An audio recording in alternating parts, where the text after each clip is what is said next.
Rhoda, Hmm. we're here in a hospital in Saskatoon, and you're homeless. Yeah. Tell me about that. Uh, well, prior to coming to the hospital, I was an IV drug user. And basically it was everything that I lived for. So, me and my fiance never looked for a home because all that was on our mind was how are we going to get our next fix from when we woke up till we went to bed. And we had nothing. Like, we had no place to live. We had people that would abandon us and just let us go wander around in the streets. A lot of nights we didn't sleep because we didn't have a place to sleep. We finally eventually got some blankets and started sleeping under a tree. And then it was like there's bugs everywhere and it was just gross. And you said you were homeless since you were 14? Yeah, since I was 14 I've been transient in and out of like institutions because of the homelessness. I kind of got used to living in jail because I had food to eat, I had a place to sleep, and when I did get out, I wouldn't have a place to go to, so I'd end up back on the street again, and like we'd be sleeping in stairwells or wherever we can. In the winter was the worst because it'd be minus 50 and we'd be so tired we'd have to like try and get warm and sleep in the stairwell somehow. We managed to get into a laundry room and sleep on a board and use a rug to cover it up with. In wintertime? It was so cold, yeah. And like we were so tired. And people are not considerate about it. Like if they see you sleeping in their hallway, they kick you out. And they don't care how cold it is outside. They phone the cops on you and literally, they're really ignorant. They have no heart in this city. There's a bush just over here that we slept in. It was pretty gross because we tried to make a shelter out of it. We put a board and there was actually like a little mattress but there's so many bugs, like it was disgusting. We woke up with little black bugs crawling on us and worms and everything. Yeah. People don't understand drugs, though. I mean, No. have you tried to stop? Yeah, numerous times. I did good and I had a home for 7 months. That was the first time I ever had my own apartment. It was nice. I was on methadone and I was going to programs. I was working with Aid Saskatoon and doing presentations telling my story of my life. I was sober. I was going to school. I had a baby and I got him on a foster home. And I had everything. I had such a beautiful home.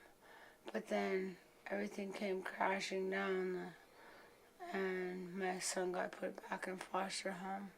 And then everything just started leaving my house and we got evicted, and then from there we didn't know where we were going to go.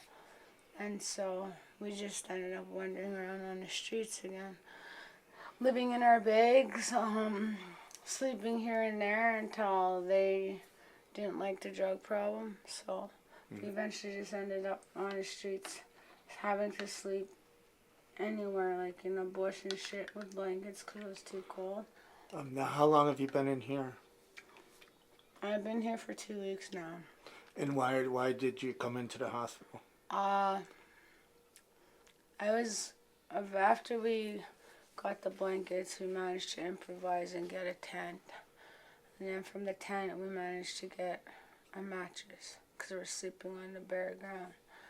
And I was sick and I kept having fevers, and I didn't know what was wrong with me.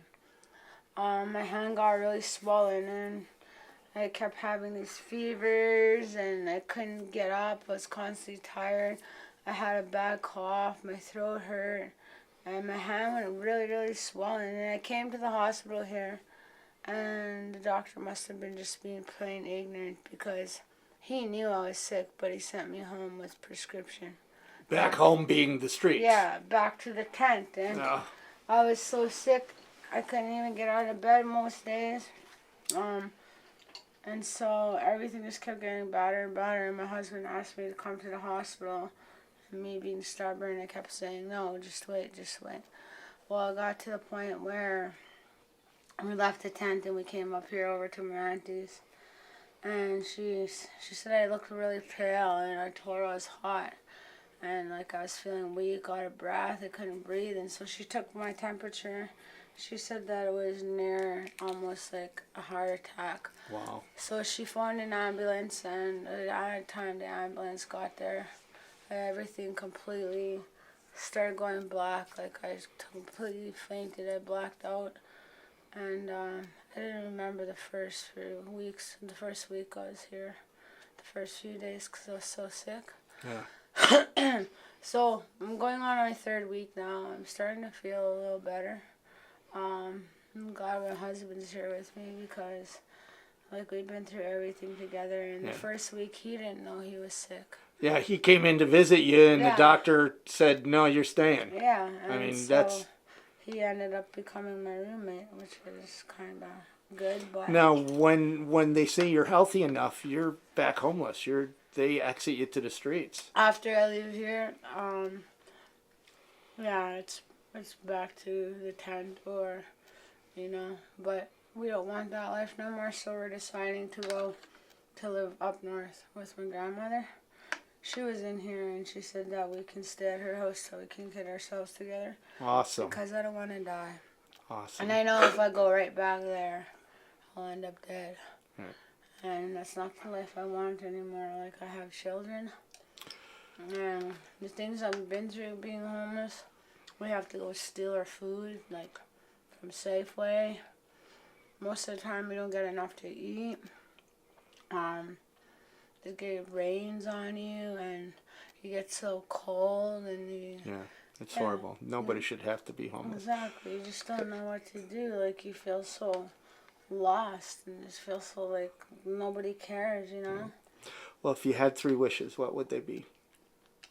If I had 3 wishes, I would love to be able to have a nice home with my family, to get better and get well enough that I can go to school and get a job and have a family so that I can help kids and help people, because I've been through all of that homelessness and I've been through all that abuse, and that's always been my dream, so I've been working on it already with 601 in Aid Saskatoon. So that's what I'd love to do. I love to help people because I've been there. Well, thank you very much for talking to me. All right, you're welcome. And I could show you a couple of places where we stayed. If you want, you can go drive down there. Thank you.